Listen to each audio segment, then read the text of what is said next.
Olá, meus irmãos, saudações e paz. Deus te abençoe, Deus abençoe a sua vida e prospere seu ministério. Eu sou o pastor Saulo e este é o canal Sola Escritura. Como de costume, eu já te peço, compartilhe este vídeo, se inscreva em nosso canal, porque toda semana estaremos aqui trazendo sempre um conteúdo doutrinário, um conteúdo enriquecedor que certamente vai promover edificação para a sua vida e para o seu ministério. Queridos, hoje eu quero falar com você sobre o terceiro pilar da Reforma Protestante, a saber, a expressão sola gratia. Em nosso estudo passado, nós falamos sobre a expressão sola Escritura, falamos também sobre a expressão sola fide e hoje eu quero falar com você sobre o terceiro pilar da Reforma, que é a expressão sola gratia. Durante esses estudos nós iremos falar sobre as 5 solas da Reforma Protestante, a expressão sola Escritura, a expressão sola fide, a expressão sola gratia, a expressão solus Christus e a expressão soli Deo gloria. Você já sabe que por meados dos séculos XV, XVI e XVII, o grande reformador, o pai da Reforma Protestante e o fundador da Igreja Luterana, Martinho Lutero, veio a público condenar algumas atitudes da Igreja Católica. E ele então revela as 5 solas da Reforma Protestante. Vem comigo que hoje nós iremos aprender sobre o terceiro pilar da Reforma, a expressão sola gratia. Pois bem, queridos, vamos lá. A expressão sola gratia, ela também é a junção de 2 palavras que vêm do latim. Primeiro, a palavra sola, que você já sabe que tem a ideia de base ou somente. Segundo, a palavra gratia, que significa graça. Assim sendo, sola gratia significa dizer que somente a graça. Somente a graça de Deus, queridos, nos proporciona salvação eterna. De forma bíblica ou biblicamente falando, a palavra graça significa favor imerecido ou benevolência. Nós, míseros pecadores, não merecíamos este favor, não merecíamos esta benevolência, mas ela nos foi proporcionado pelo sacrifício de Jesus na cruz do Calvário. A graça nos foi alcançada. Então, biblicamente falando, a palavra graça significa favor imerecido ou benevolência. É correto também afirmar de forma histórica ou historicamente falando que os grandes teólogos protestantes, eles defendem, eles afirmam que a nossa salvação, ela vem única e exclusivamente por meio da graça, sem mérito humano.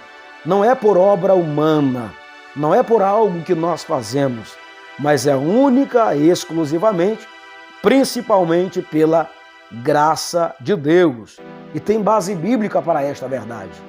O apóstolo São Paulo diz na sua carta aos Efésios, Paulo aos Efésios, capítulo de número 2, versículo 8, o apóstolo Paulo diz assim: porque pela graça sois salvos por meio da fé. E isto não vem de vós, mas é dom de Deus. Então, queridos, não é pela obra, não é por obras, para que ninguém se vanglorie, mas única e exclusivamente por meio da graça, pela fé no nosso Salvador, Jesus Cristo. Eu costumo sempre afirmar, queridos irmãos, nas minhas ministrações, em minhas pregações, nos meus sermões bíblicos, eu sempre costumo afirmar que a graça, ela é a expressão máxima do amor de Deus para com a humanidade. Volto a repetir, eu sempre costumo afirmar em minhas ministrações que a graça é a expressão máxima do amor de Deus para com a humanidade. E que nos foi revelado quando Deus enviou o seu Filho ao mundo. Nós iremos encontrar na Bíblia Sagrada, em João capítulo 3, versículo de número 16, a expressão máxima do amor de Deus para com a humanidade. João 3,16 diz: porque Deus amou o mundo de tal maneira que deu seu Filho unigênito, para que todo aquele que nele crê não pereça, mas tenha a vida eterna. João 3,16 revela a expressão máxima do amor de Deus para a comunidade, revelado através da graça.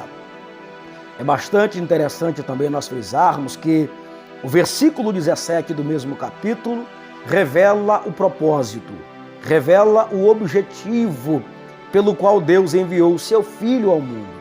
João 3,17 diz: porque Deus enviou o seu Filho ao mundo, não para condenar o mundo, mas para que o mundo fosse salvo por meio dele. Queridos, não esqueça disso.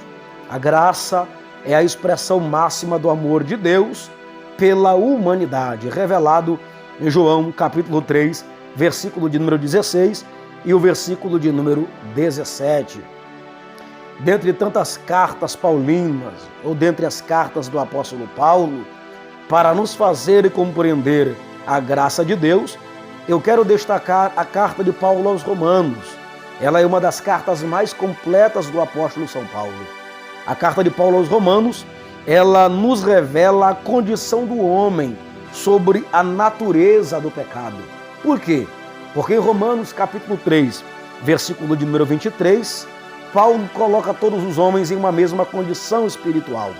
Paulo diz em Romanos 3,23, porque todos pecaram e destituídos estão da glória de Deus. Vou repetir novamente. Paulo diz que todos pecaram e destituídos estão da glória de Deus. Tanto judeus, gentios, gregos, todos. Paulo coloca todos em uma mesma condição espiritual, que é de afastamento da glória de Deus. A matéria teológica que estuda a doutrina do pecado é chamado de hamartiologia, que é uma palavra que vem do grego transliterado. A junção de duas palavras aqui. Primeiro, a palavra hamartia, que significa erro, pecado, transgressão. Segundo, a palavra logos, que significa estudo. Assim sendo, a hamartiologia é estudo do pecado, ou estudo sobre o pecado, sobre a transgressão, sobre o erro. Vale destacar também que no Antigo Testamento o pecado era visto como uma transgressão, queridos, tá?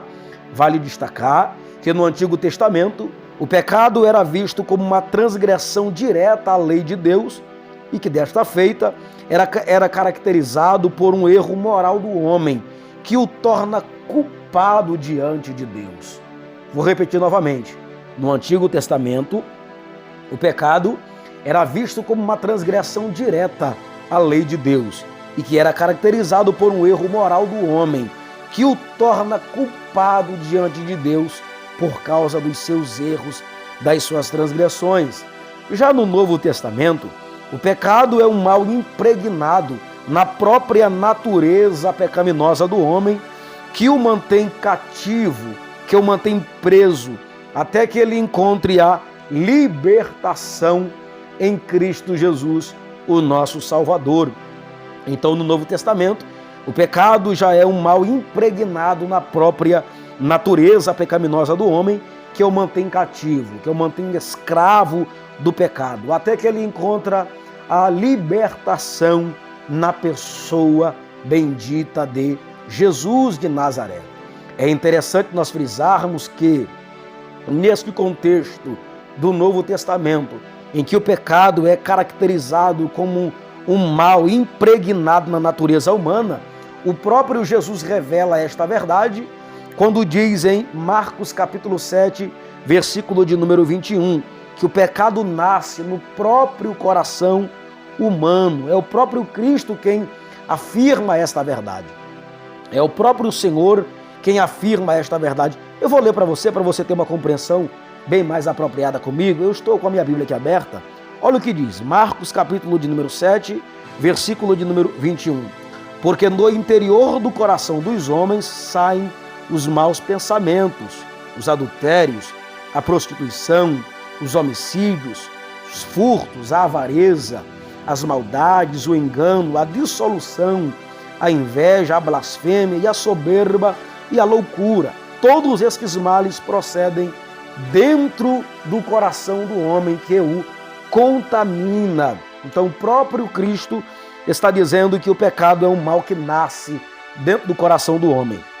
O apóstolo São Paulo, ele diz que o pecado, queridos, é algo genético que, por sua vez, nós herdamos do nosso primeiro ancestral, a saber, Adão. Vamos ver o que diz o apóstolo Paulo na sua carta aos Romanos.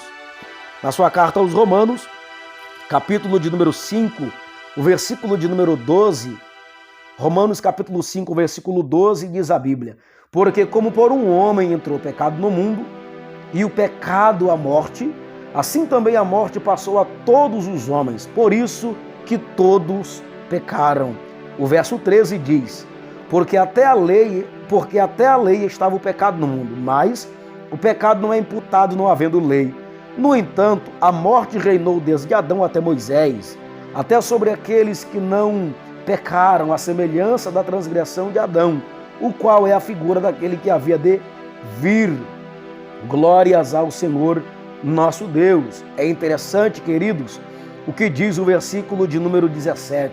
Olha só o que é que diz: porque se pela ofensa de um só homem a morte reinou, por este, muito mais os que receberam a abundância da graça e do dom da justiça reinarão em vida por um homem, a saber, Jesus Cristo de Nazaré. Então o apóstolo Paulo está dizendo na carta aos Romanos, no capítulo 5, a partir do verso 12, que o pecado é algo genético, que nos foi proporcionado, que nós herdamos através do nosso primeiro ancestral, a saber, Adão. O apóstolo Tiago, queridos, também afirma uma grande verdade sobre o pecado. Tiago diz que o pecado nasce pela própria cobiça do ser humano. Olha só o que diz a Bíblia. Tiago, capítulo de número 1, versículo de número 13 e o versículo 14. Ninguém sendo tentado, escute bem, ninguém sendo tentado, diga, de Deus sou tentado, porque Deus não pode ser tentado pelo mal, e a ninguém tenta. Mas cada um é tentado quando atraído e engodado pela sua própria concupiscência. Então Tiago está dizendo que o pecado nasce pela própria cobiça do ser humano, senhoras e senhores. E as consequências do pecado são diversas. Dentre elas, nós podemos destacar a morte física e morte espiritual. O pecado também, queridos, trouxe a depravação humana e com ele a incapacidade do homem de se libertar sozinho do mal que o escraviza. O pecado, querido, nos afasta de Deus.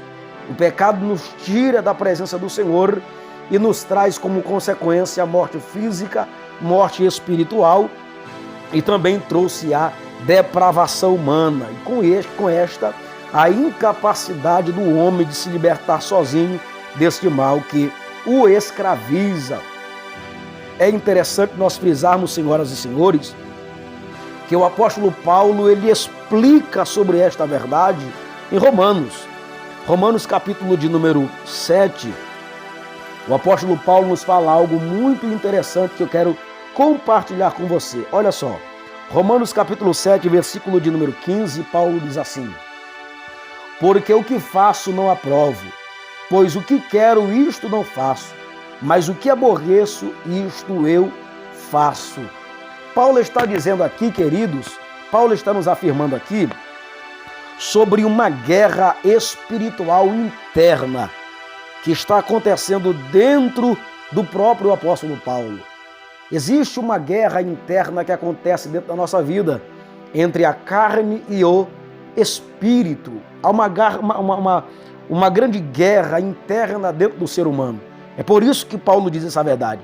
Porque o que faço não aprovo, pois o que quero isto não faço, mas o que aborreço isto eu faço. Então Paulo revela que o ser humano está sujeito a esta guerra espiritual interna entre o espírito e a carne, porque ambos não se opõem, ambos são opostos entre si. E há esta guerra espiritual entre carne e espírito. Outra coisa muito interessante que eu quero compartilhar com você é o que Paulo diz no mesmo capítulo. Romanos capítulo 7, versículo de número 24. Olha só o que o apóstolo Jesus diz. Miserável homem que eu sou, quem me livrará do corpo desta morte? Por muito tempo, eu fiquei sem compreender o que Paulo queria dizer com esta expressão, com este versículo. Miserável homem que sou, quem me livrará do corpo desta morte? Só depois, queridos, eu fui compreender que o que Paulo estava querendo dizer aí é que, na verdade, havia uma condenação, porque estudiosos da Bíblia revelam que quando Paulo está dizendo esta verdade do versículo de número 24, dizendo, miserável homem que sou, quem me livrará do corpo desta morte? É porque Paulo estava lembrando-se da condenação romana que era imposta quando alguém era condenado por assassinar outra pessoa. Os estudiosos defendem que quando alguém era condenado em Roma por assassinar alguém, por assassinar outra pessoa, o acusado recebia uma sentença. E esta sentença, queridos, consistia em o réu ficar preso ao corpo do defunto, da pessoa a quem ele assassinou. E desta feita, ele saía pela rua arrastando o corpo do morto. E neste cenário, nesta condição, na grande maioria das vezes, o réu morria infectado pela carne morta, em estado de putrefação. Por isto é que Paulo diz, quem me livrará do corpo desta morte? Então Paulo está lembrando desta condenação romana, que era imposta a um assassino naquela época. Quando alguém assassinava uma pessoa, a condenação que o réu recebia era de carregar amarrado em seu próprio corpo o morto a quem ele havia assassinado. E na maioria das vezes, o réu que estava carregando por entre as ruas, ali em Roma, o morto a quem ele havia assassinado, o réu também morria infectado por bactérias, porque o corpo estava em estado de putrefação. Aí por isso Paulo diz, quem me livrará do corpo desta morte? Por causa da condição do pecado. Então, queridos, o pecado, ele nos proporciona uma morte física e espiritual, que era incapaz de nós nos livrarmos dela. Mas é interessante o que o apóstolo Paulo também diz, em Romanos capítulo 8, versículo 1. Ele diz assim, diante de todo este cenário, diante deste conflito, diante desta guerra interna que Paulo está vivendo entre carne e espírito, Paulo diz assim em Romanos 8, porquanto agora nenhuma condenação há para os que estão em Cristo Jesus, que não andam segundo a carne, mas segundo o Espírito. Então, queridos, a graça do Senhor Jesus nos alcançou. Sola gratia é a terceira expressão da reforma protestante. Somente a graça. Volto a repetir, a graça de Deus, senhoras e senhores, é a expressão máxima do amor de Deus pela humanidade. A graça do Senhor Jesus me alcançou, te alcançou, e por ela nós somos salvos através da pessoa de Cristo, nosso Salvador. Que Deus te abençoe. Te peço mais uma vez, compartilhe esse vídeo, se inscreva em nosso canal e que a sua família seja abençoada em nome do Senhor. Eu quero orar por você, profetizando bênçãos sobre sua vida. Senhor, nosso Deus e nosso Pai, eu intercedo pelos teus servos, Senhor. Eu te peço que os abençoe, que a tua bênção, Senhor Jesus, que enriquece, não acrescenta dores, os alcance neste momento para a glória do Senhor, em nome de Jesus. Um forte abraço, queridos, que Deus te abençoe, em nome de Jesus. Até mais.